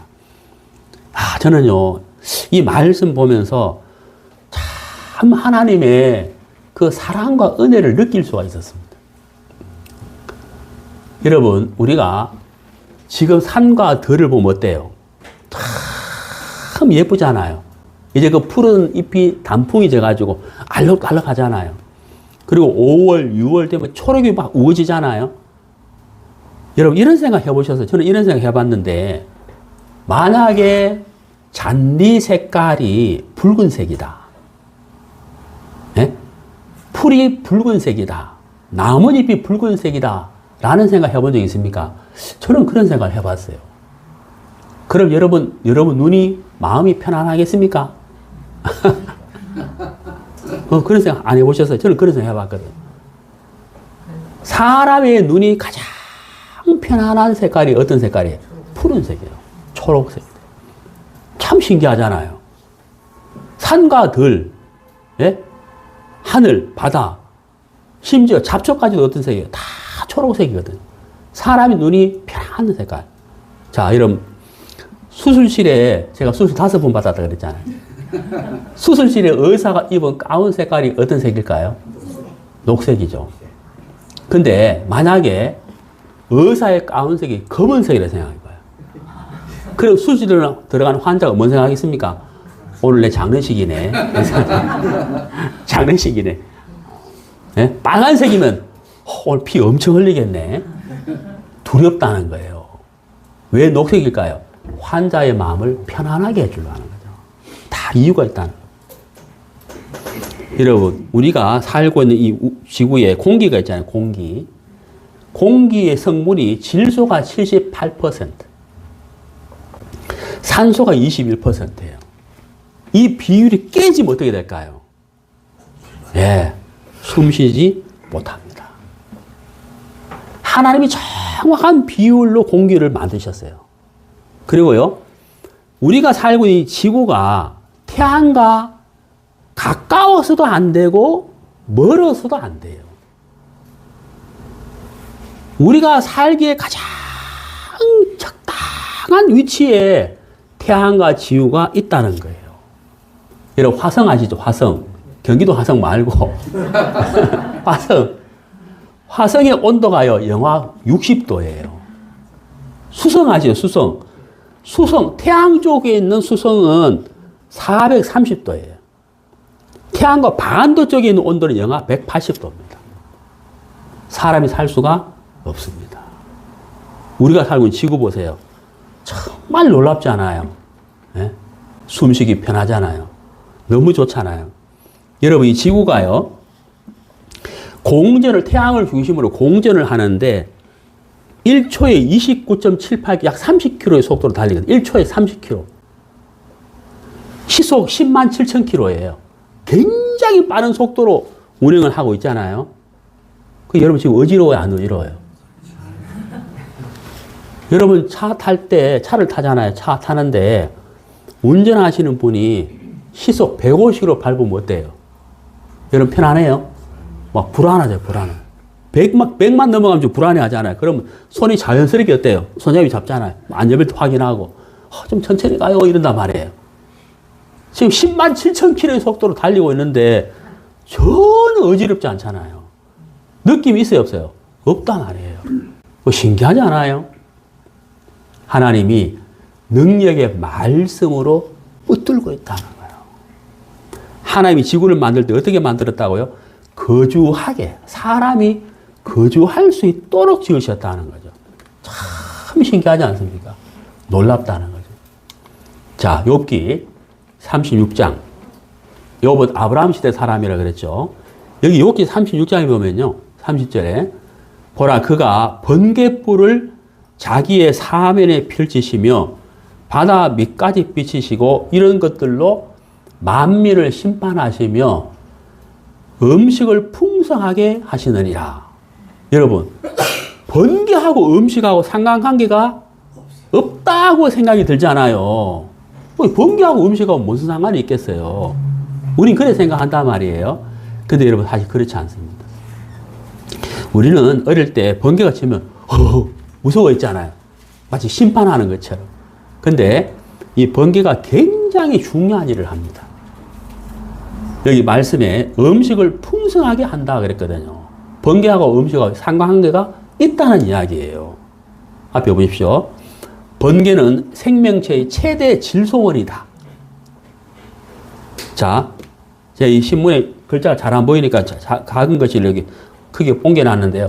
산소가 없으면 생명체가 살 수 없듯이 질소가 없다면 아예 생명체는 존재하지 어려운 것이 현실이다. 그 다음 보세요. 번개, 때때로 죄악을 징벌하는 상징이기도 한 이 엄청난 전기적 존재가 실제로는 뿌리, 흙, 박테리아보다 더 많은 양의 무엇을요? 질소를 생명체에 전달해주는 존재라는 것이다. 지구상에 연간 10억 톤의 질소가 번개에 의한 질소 등으로 고정화되고 이것이 비를 타고 땅속으로 스며들어 식물에 전달된다는 거죠. 여러분, 비료 아시죠? 비료. 그러니까 번개를 통해서 질소가 뿌려짐으로 해서 이게 비료가 되는 거예요. 그래서 식물을 풍성하게 해주는 거예요. 그 식물이 풍성하게 됨으로 인해서 우리가 무엇을 먹어요? 음식을 먹는 거죠. 그러니까 번개하고 음식하고는 상관관계가 있다는 거예요. 여러분, 이게요, 욥기에 기록된 말씀입니다. 3,500년 전에 기록된 말씀이에요. 3,500년 전에 사람이 번개가 질소를 뿌려가지고 식물을 풍성하게 한다는 것을 알 수 있었을까요? 없습니다. 근데 욥은 어떻게 알았을까요? 예, 하나님이 보여주셨다는 거예요. 하나님이 깨닫게, 하나님이 나타내 주셨다는 거예요. 하나님은 아시는 거예요. 그것을 욥이 기록한 것이죠. 놀랍지 않습니까? 여러분, 성경은 과학이다는 거예요. 성경은 사실이다. 성경은 하나님의 말씀이다 하는 것을 알 수가 있습니다. 자, 우리가 하나님을 믿는 분이든 믿지 않는 분이든 에덴 동산 이야기를 많이 하는데요. 이 에덴 동산에 관한 기록은 창세기에 기록이 되어 있습니다. 창세기 2장 8절에서 14절에 보면요. 여호와 하나님이 동방의 에덴에 동산을 창설하시고 말씀하셨습니다. 그 지으신 사람을 거기 두시니라. 여호와 하나님이 그 땅에서 보기에 아름답고 먹기에 좋은 나무가 나게 하시니 동산 가운데에는 생명나무와 선악을 알게 하는 나무도 있더라. 강이 에덴에서 흘러나와 동산을 적시고 거기서부터 갈라져 네 근원이 되었으니 첫째의 이름은 비손. 자, 노란색 보겠습니다. 기혼, 히데길, 유브라데 이렇게 나오는데, 자, 네 강이 흐르는데 그 네 강의 이름이 비손, 기혼, 히데길, 유브라데 이렇게 되어 있는데, 여기 마지막에 유브라데 하니까 여러분 뭐 떠오르는 단어 없어요? 인류 4대 문명의 발생지 하는 거 우리가 학교 다닐 때 배웠잖아요. 그때 우리가 배운 바가 있잖아요. 유프라데스 강. 이게 유프라데스 강이거든. 예. 자, 여기 네 강이 있는데, 자, 이 화면에 보시면요. 네 강이 만나는 곳이 에덴 동산이에요. 창세기 기록했잖아요. 네 강이 만나는 곳이 에덴 동산인데, 자, 지구상에서 보면, 자, 지도를 좀 확대해 보겠습니다. 자, 바로 여기, 에덴 동산인데, 이걸 좀 확대해 보면, 자, 네 강이 흐르고 있죠? 티그리스 강, 유프라테스 강, 기온 강, 비손 강. 이 네 강이 만나는 지점. 자, 여기가 바로 에덴 동산이라는 거죠. 에덴 동산. 그래서, 자, 에덴 동산은 지금의 뭐다? 어디다? 페르시아만이다. 페르시아만이다. 성소 속의 에덴 동산은 바로 이곳이다. 여기 보시면 지금의 이라크 지역, 여기에 강이 흐르고 있잖아요. 여기 티그리스 강, 여기 유프라테스 강. 네 강 중에 지금은 두 강은 말라버렸어요. 말라버렸고 두 강은 지금도 흐르고 있는데, 바로 여기 네 강이 만나는 지역, 여기가 바로 에덴 동산이다 하는 거죠. 예.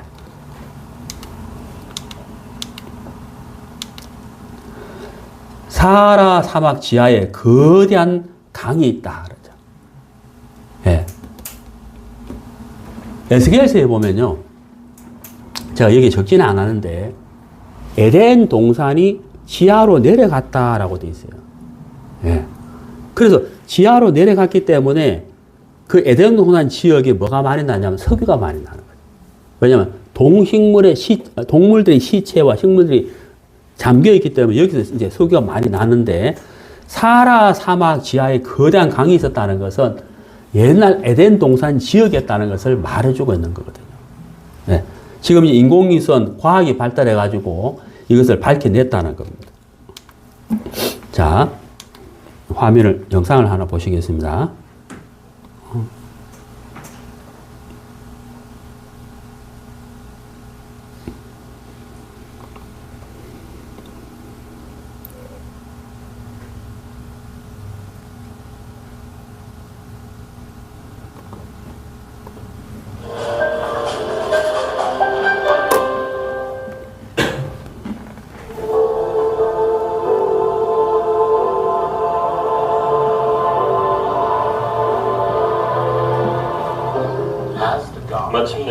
우리 시대에 발견된 에덴 동산은 3000년 성경 역사 속에서 베일에 쌓여 있었는데 그 신비가 30년의 인공위성 기술에 의해 드디어 밝혀졌다.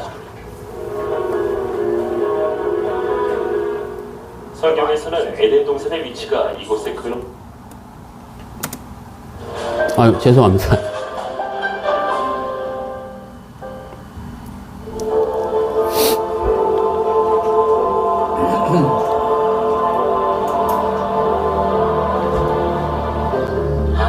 마침내 우리 시대에 발견된 에덴 동산은 3000년 성경 역사 속에서 베일에 쌓여 있었는데 그 신비가 30년의 인공위성 기술에 의해 드디어 밝혀졌다.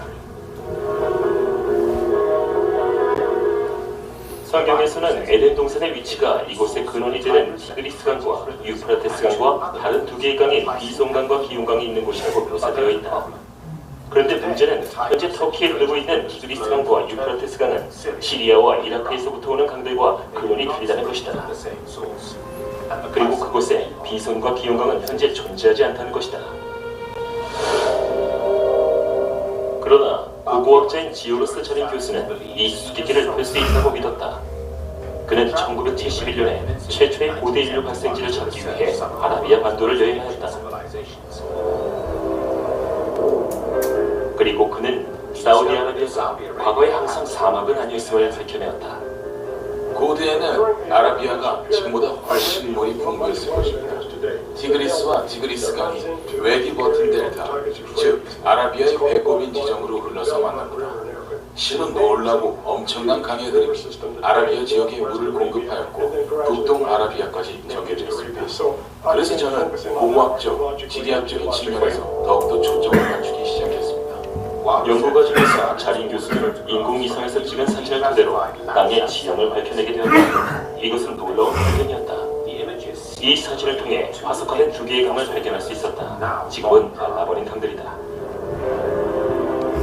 그곳은 현재 사우디아라비아와 이란에 위치하고 있다. 이 강들이 과연 성경에 나오는 비손과 기욤강의 흔적인가? 성경에는 네 개의 강들은 근원에서 만난다고 묘사되어 있다. 자린 교수는 지하에서 티그리스와 유프라테스 강이 페르시아만을 향해 흘러서 서로 만난다고 믿는다.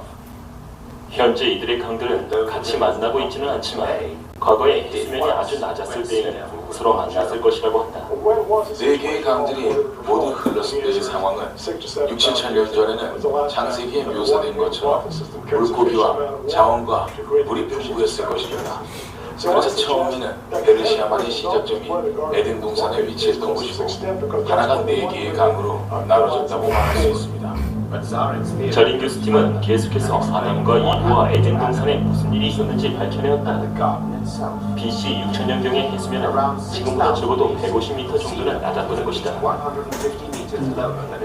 그리고 페르시아만은 해수면보다 높은 하나의 계곡이었다.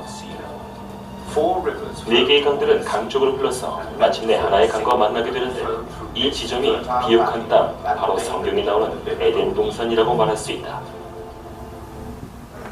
네.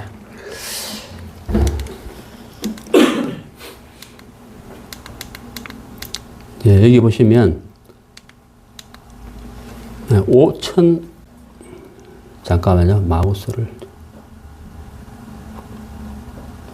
5,500년 전에 그려진 타실리 나젤이 암벽 그림인데 여기 보시면 여기 이제 많은 동물들이 보이죠.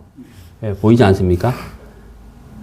이렇게 동물들이 많고 사냥을 하는 모습을 보면 이 지역이 동식물이 굉장히 풍부했다는 것을 알 수가 있는 겁니다. 그렇죠? 여기 이제 사냥하는 모습인데요. 이 벽화에 그려진 모습인데 사냥꾼들이 사냥하는 모습이에요. 여기 보시면은 수많은 짐승들이 보이지 않습니까? 이게 에덴 지역이 얼마나 그 동식물이 풍부했는지를 보여주는 겁니다. 자, 이제 에덴 동산에 대해서 좀 공부를 했는데, 이제 노아 방주에 대해서 좀 말씀을 드려보겠습니다. 이 노아 방주도, 하나님을 믿지 않는 사람도 많은 이야기를 하거든요. 성경 창세기 6장에 보시면, 너는 고페로 나무, 잣나무입니다. 너를 위하여 방주를 만들되, 그 안에 칸들을 막고 역청을 그 안팎에 칠하라. 네가 만들 방주는 이러하니 그 길이는 300규빗, 너비는 50규빗, 높이는 30규빗이라. 에덴 동산에 아담 하와가 살았는데 하나님이 에덴 동산 중앙에 선악을 알게 하는 나무와 생명나무를 두었어요. 근데 하나님이 선악을 알게 하는 나무를 먹지 말라라고 말씀하셨습니다. 그것을 먹으면 반드시 죽는다고 하셨는데 이 부분은 제가 죄를 말씀드릴 때 자세히 말씀드리겠습니다. 근데 이 아담과 하와가 하나님의 말씀을 불순종하고 죄를 짓게 됩니다. 그래서 아담과 하와의 후손들이 태어날 때부터 죄를 갖고 태어나면서 죄를 짓게 되는데 노아 시대에 왔을 때 성경은 죄가 관영했다라고 표현을 한, 관영이란 말은 꽉 찼다 이런 표현이거든요. 그러니까 노아 시대 사람들이 죄악 속에 깊이 빠지게 된 거예요. 그래서 하나님은 죄에 대해서 반드시 심판하시는 분인데 물로 세상을 심판하시려고 계획을 하셨습니다. 근데 하나님은 심판하시기 전에 반드시 피할 길을 내어주시는 분이거든요. 먼저 심판을 피할 수 있는 길을 내어주시는 분인데 그 계획을 노아에게 말씀해 주신 거예요. 그게 바로 뭐냐면 큰 배를 만드는 거예요. 성경은 방주라고 표현을 했는데요. 그래서 여기 창세기 6장에 방주를 짓는 그 규격에 대해서 말씀을 하셨습니다. 15절에.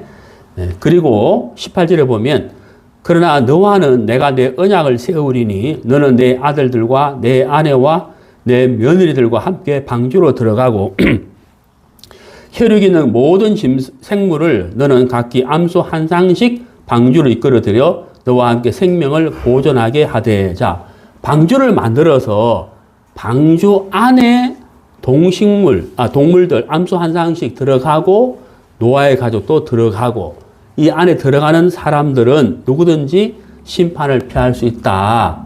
생명을 보존할 수 있다라고 말씀을 하셨습니다.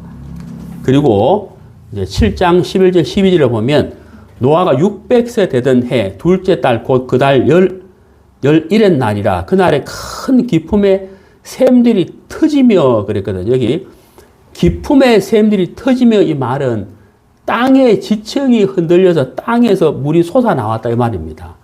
하늘의 창문들이 열려 40주야를 비가 땅에 쏟아졌다. 이게 이제 하늘의 창문이라고 되어 있는데 이게 이제 무슨 말이냐면요. 하나님이 우주 만물을 만드실 때의 기록이 창세기 1장에 나타나 있는데요. 창세기 1장 6절 8절에 보면 이런 말씀이 있습니다. 하나님이 이르시되 물 가운데에 궁창이 있어. 궁창은 하늘을 말합니다. 물과 물로 나뉘게 하라. 하나님이 궁창을 만드사 궁창 아래의 물과 궁창 위의 물로 나뉘게 하셨다로 되어 있잖아요. 그러니까 하늘 위에 물층이 있고 하늘 아래에 물이 있다는 거예요. 자, 이걸 지구로 해봅시다. 지구 위에 하늘이 있는데 하늘 위에 물층이 있다는 거죠. 이해가십니까? 하나님이 그렇게 만드셨다는 거예요. 그리고 하늘 아래에 물이 있다는 것은 우리가 지금 보는 바다와 강이겠죠. 이 물을 하늘 위 아래로 나누어 놨다는 겁니다. 그러면 조금 전에 읽었던 말씀에 큰 기품의 샘들이 터진다는 것은 이 땅에 있는 물들이 터져 나온다는 거죠. 그 다음에 하늘의 창문들이 열린다는 말은 하늘 위에, 궁창 위에 물층에 있는 물들이 쏟아져 내린다 이런 뜻입니다.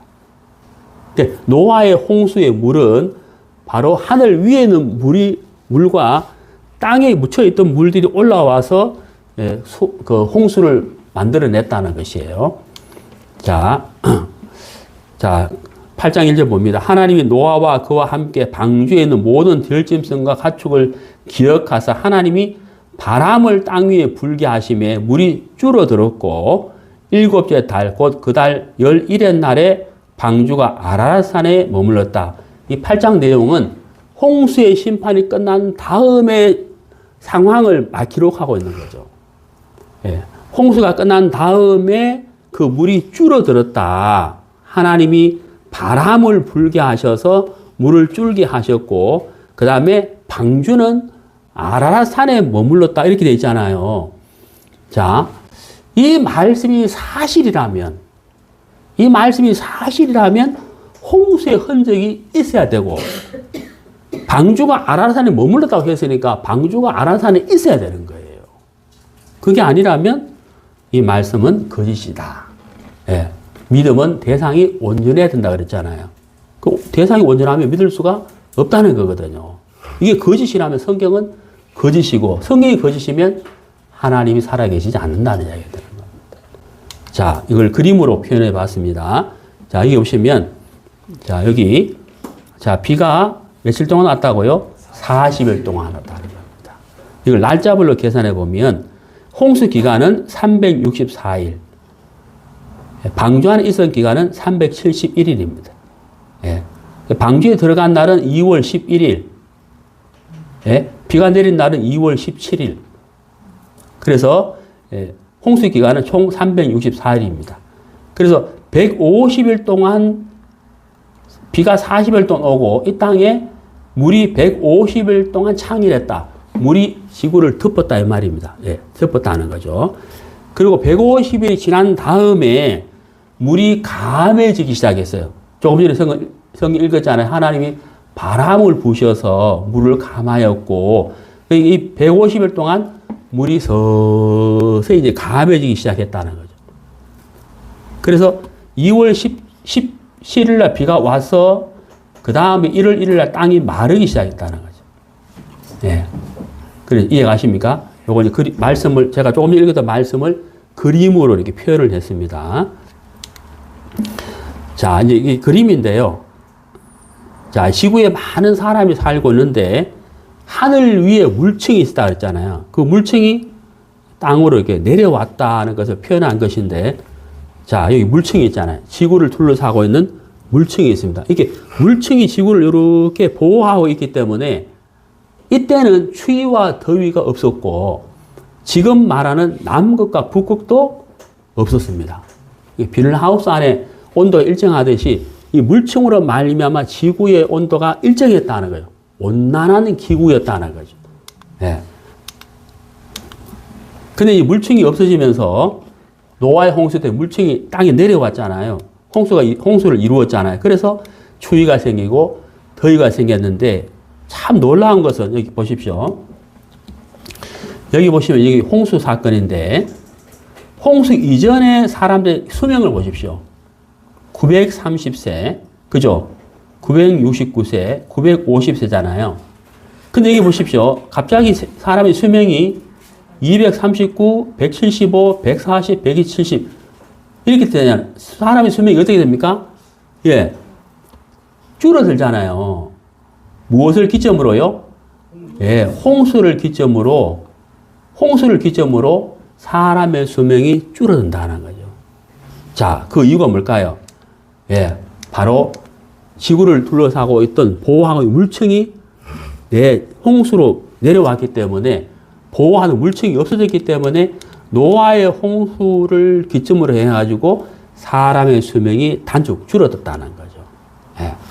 자, 인간 수명 900살 가능했다는 거죠. 예. 왜 가능했느냐? 여기 뭐라고 되어 있습니까? 노아 홍수 전에는 하늘에 물층이 존재했기 때문에 햇빛 속에 있는 생명체의 해로운 고주파 방사선을 차단해 주었다는 거죠. 그래서 지구 전체가 온난한 기후였다는 거죠. 근데 이것이 이제 없어지지 않습니까? 자, 홍수에 관해서 이런 의문을 가질 수 있습니다. 아라산이 있느냐? 방주가 아라산에 머물렀다는데 정말 아라산이 있느냐? 그죠? 근데 거기에 방주가 과연 있느냐? 근데 방주와 크기와 모양은 정말 성경과 동일한 것이냐? 이렇게 의문을 가질 수가 있겠죠. 그 다음에 홍수가 내려서 물이 지구를 잠겼다는데 그 흔적이 있느냐? 이렇게 의문을 가질 수가 있죠. 그럼 그 물이 다 어디 가느냐, 지금? 이렇게 의문을 가질 수가 있잖아요. 자, 방주의 크기는 길이가 135m입니다. 예, 높이가 14m고 넓이가 23m예요. 그래서 여기 보면 미식 축구장보다 길어요. 예, 방주의 크기가. 자, 잣나무를 가지고 안팎을 역청으로 칠해가지고 방수가 되도록 만들었다는 거죠. 그러니까 홍수의 심판 동안에 외부의 물의 압력에도 견딜 수 있도록 만들었다는 거죠. 안전하게 만들었다는 겁니다. 자, 여기 이제 방주가 수용할 수 있는 이 능력이 나오는데, 여기 지구동물 3배를 수용할 수 있다는 것이 입증이 됐다.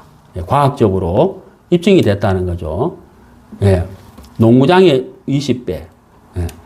여기 보시면요. 아까 읽었던 말씀들 기억나진 않을 겁니다만, 성경에 혈육 있는 모든 생물을 암수 한 상씩 방주 안에 넣으라고 했거든요. 그러면은 포유류 3,000, 파충류 5,500, 양수류 1,100, 조류 8,000마리를 암수 한 상씩 넣으면 35,200마리가 방주 안에 들어가요. 그런데 이거 방주가 좁은 거 아니냐? 이렇게 생각할 수가 있는데요. 12만 5천 마리가 들어가도 방주의 3분의 1밖에 안 된다는 거죠. 그래서 방주가 굉장히 큰 거죠. 방주의 안전성 조선 전문가들도 인정했다. 여러분, 세계에서 배를 가장 잘 만든 나라가 대한민국, 여러분 아시죠? 우리 한국에서 실험을 해봤다는 거죠. 여기 창조과학회에서 1993년에 방주를 실험해 봤다는 거죠. 얼마나 안전한지에 대해서. 여기 보시면요. 13척의 배를 만들었는데, 그 중에 한 척은 방주의 크기 50분의 1로 축소를 해가지고 만들었는데, 43m의 파도에도 견딜 수 있도록 있을 만큼 안전했다는 것이 과학적으로 밝혀졌다는 거죠. 방주는 안전했다는 겁니다. 예. 홍수 후에 그 물이 어디로 갔느냐. 시편 33편 7절에 그가 바닷물을 모아 무더기 같이 쌓으시고, 여기 보세요. 무더기 같이 쌓았다고 되어 있잖아요. 첫 번째는 그 바닷물을 무더기에 쌓았대요. 여러분, 바닷물을 어떻게 무더기 같이 쌓을 수 있을까요? 두 번째 방법이 뭐냐면 깊은 물을 곳간에 두었다 그랬습니다. 이게 하나의 방법이에요. 홍수 때 있었던 물들을 보관하는 방법. 첫 번째는 무더기 같이 쌓는 것. 두 번째는 곳간에 두는 것 그랬거든. 깊은 물을 곳간에 두는 것 그랬는데, 여기 37장 9절 말씀 보면 폭풍은 그 밀실에서 나오고 추위는 북풍을 타고 오느니라. 하나님의 입김이 그랬죠. 어떻게 한다고요? 얼음을 얼게 하고 그랬어요. 자, 여러분, 물이 있는데, 세숫대야에 물이 있는데, 그 물이 꽁꽁 얼으면 부피가 어떻게 되죠? 줄어들잖아요. 맞죠? 그러니까 보세요. 하나님의 입김이 얼음을 얼게 해서 물의 너비를 줄어들게 한다 그랬다는 거죠. 여러분, 남극과 북극이 있죠. 남극과 북극이 있는데, 조금 전에 말씀, 하나님이 홍수 후에 물을 보관하는 방법, 첫 번째가 뭐라고요? 무더기 같이 쌓는다 그랬잖아요. 그게 바로 뭐냐면 빙하예요. 빙하. 남극에 있는 그 빙하 있잖아요. 가장 얼음의 두께가 가장 두꺼운 것은 두께가 얼마나 될까요? 2,500m입니다. 2,500m. 남극의 얼음의 두께가 가장 두꺼운 게 자그마치 2,500m예요. 그 남극의 얼음의 넓이는 한반도, 남한과 북한을 합친 한반도의 61배예요. 그 61배인데 98%가 얼음으로 되어 있습니다. 남극이. 어마어마한 양이에요. 예. 그러면 그 얼음이 다 녹으면, 과학적으로 그 얼음이 다 녹으면 지금의 해수면보다 61m가 올라가요. 해수면이. 근데 북극에도 얼음이 있잖아요. 빙산이 있잖아요. 그러니까 이 얼음이 다 얼으면 홍수 때문에 물이 되는 거예요. 그리고 두 번째 방법, 그 물을 보관한 두 번째 방법이 뭐예요? 깊은 물을 곳간에 둔다 그랬잖아요. 여러분, 필리핀과 괌 사이에 마리아나 해구가 있습니다. 마리아나 해구. 그 해구의 깊이가 12,000m예요. 에베레스트 산을 거기다 갖다 놔도 2,000m가 남아요. 어마어마한 깊은 골짜기 바다가 있는 거예요. 그러니까 하나님이 그 물을 그 곳간, 그 다음에 무더기 쌓았다. 이게 뭐예요? 예, 바로 빙산, 빙하를 말하는 거든. 제가 바닷물을 모아 무더기같이 쌓으시며 깊은 물을 곳간에 두시도다. 그랬잖아요. 예. 우리가 사진으로 보니까 이게 별로 안 높아 보이잖아요. 예? 아까 제가 두께 말씀드렸죠. 예. 어마어마한 두께입니다. 여기 보세요. 여기 바다 깊이, 이게 마리아나 해구인데요. 예, 여기요. 예. 이 사진으로 봐서 그렇지, 에베레스트 산을 여기다 갖다 놔도 남는다는 거예요. 2000m 남을 만큼 굉장한 깊이입니다. 그 다음에 시편 104편 8절 9절 말씀인데요. 주의 정하신 초소에 이르렀고 산은 오르고 꼴짝이는 내려갔나이다. 주께서 무리의 경계를 정하사 넘치지 못하게 하시며 다시 돌아와 땅을 덮지 못하게 하셨나이다. 그런데 여기 보세요. 산은 오르고 꼴짝이는 내려갔나이다. 이렇게 돼 있잖아요. 그러니까 그 홍수에 의해서 지각 변동이 일어났다는 겁니다. 상상할 수 없는 지각 변동이 일어났다는 거죠. 그래서 땅이 깊은 땅의 것이 위로 올라가기도 하고 내려가기도 하고 지각 변동이 일어났다는 거예요. 여러분 갑자기 그 도시 이름이 기억이 안 나요. 진안 아시죠? 전라북도인가 남도인가? 거기 가면 진안이라고 있어요. 진안 가보셨어요? 예, 한번 가보세요. 저는 그거 가봤는데 진안에 가면 마이산이라고 있어요. 그 말 길을 닮았대가지고 마이산이 이렇게 쌍둥이 마이산이 있거든. 그 마이산에 가면 조개가 있어요. 조개. 산에 조개가 있으면 돼야 안 돼요? 산에 어떻게 조개가 있습니까? 근데 마이산에 가면 조개가 있어요. 여러분 안데스 산맥에 가면 조개가 있습니다. 에베레스트 산 높이 얼마죠? 8,848m거든. 거기 조개가 있어요. 아니 산에 그 높은 산에 어떻게 조개가 있습니까? 바로 여기 말씀처럼 산은 오르고 꼴짝이는 내려갔다는 이 지각 변동에 의해서 제가 몽골에 단기 선교를 간 적이 있습니다. 제가 11월 달에 갔는데 너무 추워요. 영하 40도. 완전 무장을 하고 갔는데 이게 눈이 오면 녹지를 않아가 이게 눈이 얼음이 되거든요. 그래서 거기 형제 자매들은 막 잘 걸어 다니는데 저랑 막 계속 미끄러지는 거예요. 그래 신방 갈 때 왼쪽에 형제 자매 저를 막 꽉 잡고 신방을 갔거든요. 바닥이요 매니매니해요. 막 얼음이 얼어가지고. 그럼 여기 이제 입김이 바로 그냥 얼음이 되어버려요. 얼마나 추운지 몰라요. 여러분 몽골 여러분 아시다시피 몽골은 바다가 없습니다. 예, 몽골은 바다가 없어요. 100% 육지잖아요. 근데 그 몽골에 고르비 소금 사막이라고 있습니다. 세계적으로 유명한 소금 산지, 고르비 사막 산지. 사막이 소금으로 되어 있어요. 그래서 소금 사막이라고 그래요. 고르비 사막, 고르비 소금 사막. 여러분, 바다가 없는 몽골에 어떻게 소금 사막이 있을까요? 염전이 아니고요. 사막이 얼마나 넓습니까? 그것도 뭐로 되어 있다? 소금으로 되어 있다. 그러면 몽골이 과거에는 뭐였다는 거예요? 바다였다는 거예요. 이 바다가 지면이 위로 올라오고 물이 수증기로 증발되고 소금은 그대로 남았다는 거예요. 신기하잖아요. 제가 몽골에 갔었어요. 6개월 동안 단기 선교를 했었는데 정말 신기해요. 그 소금 사막 위로 차가 막 다니거든요. 그래 망치 들고 가가지고 깨면 소금이 나와요 진짜. 예. 그 소금을 팔아요. 한국에도. 이름이 뭐냐면 히말라야 소금이라 그래요. 신기하잖아요. 바다가 전혀 없는데 안데스 산맥에 조개가 있고 바로 노아의 홍수의 증거라는 거예요. 여기 보세요. 세계 제일 높은 산도로 연결되어 있는 히말라야 산맥. 여기에도 지층의 샌드위치를 볼 수 있다. 그리고 불가사의하게도 해면보다 8,000m 높은 이 지층에서 해저 밖에서 살지 않는 조개의 화석이 발견된다. 네, 참 신기하죠. 노아의 홍수의 흔적이라는 거죠. 안데스 산맥에 남아있는 조개 화석, 이런 산들이 융기했다는 것을 증명한다는 거죠. 네. 야, 이 그랜드 캐년 가보셨습니까? 제가 한번 가봤는데요. 이 그랜드 캐년의 넓이가 제일 넓은 곳은 30km예요, 넓이가. 길이가 1600m. 깊이가 1600m고요. 길이가 350km예요. 어마어마하게 큰 거예요.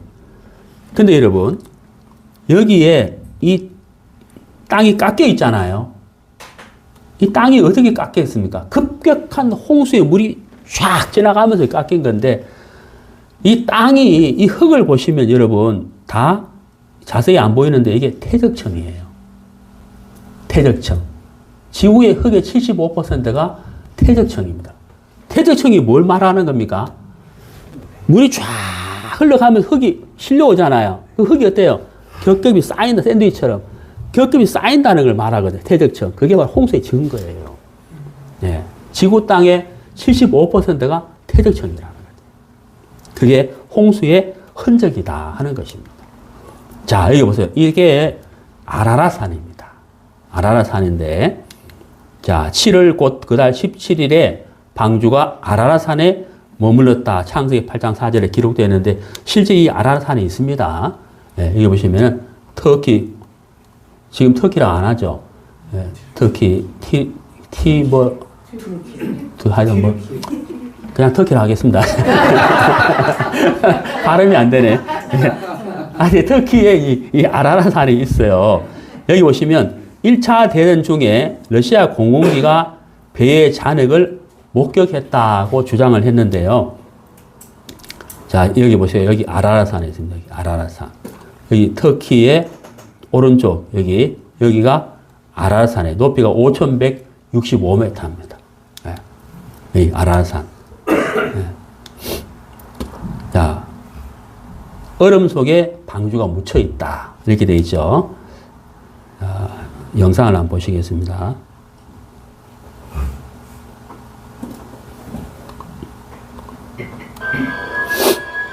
우리의 계속되는 노아의 방주 탐색은 나무 한 그루 없는 산봉우리 위에 그 중심점을 두고 있습니다.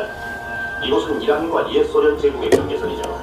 아래산은 약 5,000m 높이로 솟아있으며 24평방마일을 차지하고 있습니다. 고대의 많은 유명한 사람들은 그 신성한 산으로 여행을 떠났습니다. 서기 1269년 잘 알려진 탐험가 마르코 폴로는 그의 여행기에서 노아의 방주가 아라렛산의 눈 덮인 봉우리에 놓여있다고 기술했습니다. 방주가 아라렛산 위에 있다는 역사적인 증거는 약 2000년 전 고대에서부터 지금까지 수도 없이 많습니다. 저명한 당대의 역사가들이 남긴 기록과 목격자들에 의한 증언은 방주가 아라렛산 위에 아직 남아있다고 믿을 수밖에 없는 중요한 증거입니다. 세계 제2차 대전 직후 러시아의 파일럿인 자발로스키 중위는 아라렛산 위에서 방주를 보았다는 믿기지 않는 얘기를 했습니다. 나는 몇 명의 비행사들과 함께 아라렛산에서 북서쪽으로 40km 떨어진 곳에 배치를 받았습니다. 산 위를 서해하다가 나는 시커먼 구조물을 목격을 했죠. 거대했습니다. 전투함 크기 정도였어요. 이상한 모양의 배였지만 둥그스름한 윗부분이 달린 분명한 배였습니다. 자발로스키가 목격한 소식은 니콜라스 황제에게까지 전해졌습니다. 1917년 황제는 두 중대의 병사들을 보내어 이 비범한 발견물의 위치를 파악하고 기록하도록 했습니다. 병사들은 방주를 찾아 그 크기를 재었습니다. 그들은 또한 이 거대한 배 사진을 찍어 기록했습니다. 불행히도 이 일은 당시 모국에서 터진 공산주의 혁명 때문에 공개되지 못하고 말았습니다. 그러나 그들은 분명히 보았습니다. 나바라시는 1952년에 아라렛산 1차 탐험을 시작했습니다. 현지인 가이드는 산마루에서 나를 버리고 가버렸죠. 그래서 나는 나 혼자라도 가기 위해 애썼습니다. 방주의 모습이 다 드러나지는 않았지만 난 유리 같은 얼음 밑에 거대하고 시커먼 형체가 얼어있는 걸 보았습니다.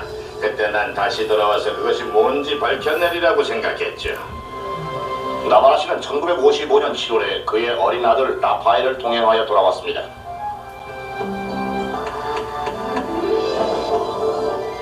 라파엘이 드디어 뭔가를 발견했습니다. 나바라시는 빙하에 갈라진 틈 속으로 들어갔습니다. 나와라 씨가 얼음에서부터 잘라낸 것은 손으로 다듬은 5피트 길이의 나무 기둥이었습니다. 이 순간은 꿈꿔왔었죠. 라파엘과 나는 꼭 크리스마스처럼 흥분했습니다. 그것을 등에 지고 산 아래로 나르려고 했지만 너무 무거웠습니다. 중심을 잡지 못할 정도였어요.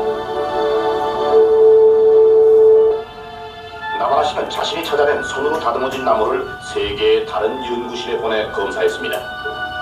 그리고 이 나무는 5,000년 전의 것이라는 통보를 받았습니다. 성경이 말하는 홍수의 시기와 정확히 일치합니다. 만약 미 CIA와 국방성이 스파이 위성이 터키 동부를 찍은 정찰 사진들을 공개하기만 한다면 우리의 궁금증은 이미 해결됐을 것입니다.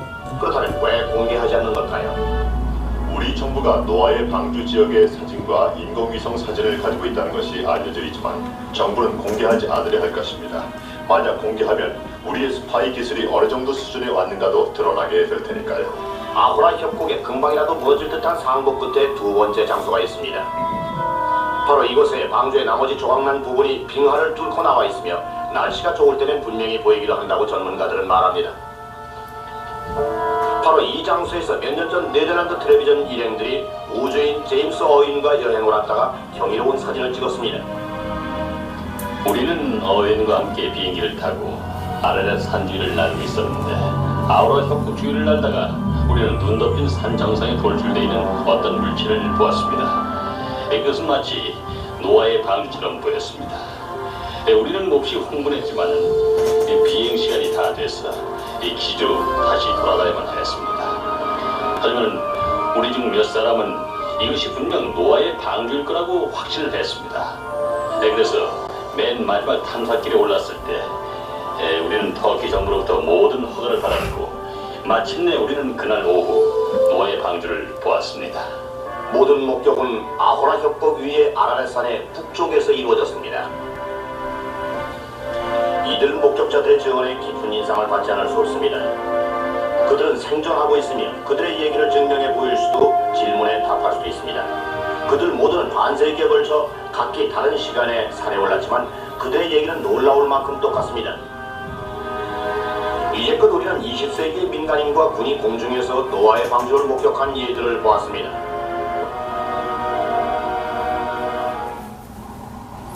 네.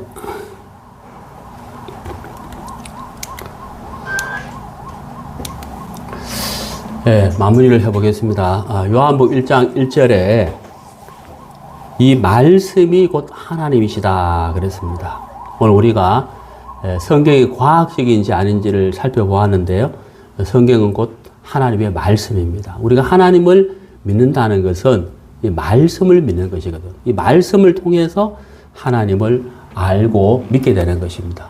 오늘 시작하는 말씀 본문, 성경은 능히 너로 하여금 그리스도 예수 안에 있는 믿음으로 말미암아 구원에 이르는 지혜가 있게 하느니라 그랬습니다. 우리가 말씀을 듣게 되면 이 말씀을 통해서 믿음을 갖게 됩니다. 로마서 10장 17절 그러므로 믿음은 들음에서 나며 들음은 그리스도의 말씀으로 말미암느니라. 제가 처음에 말씀드렸잖아요. 믿음은 대상이 온전해야 된다는 거죠. 내가 온전해야 되는 것이 아니고 대상이 온전해야 되는데 이 성경이 하나님의 말씀이기 때문에 온전하다는 겁니다. 그래서 여러분이 믿음을 가지려고 애쓰지 마시고 말씀, 온전하신 말씀을 듣다 보면 여러분 마음속에 믿음이 생길 것입니다. 내일 오전 10시 30분에 뵙겠습니다.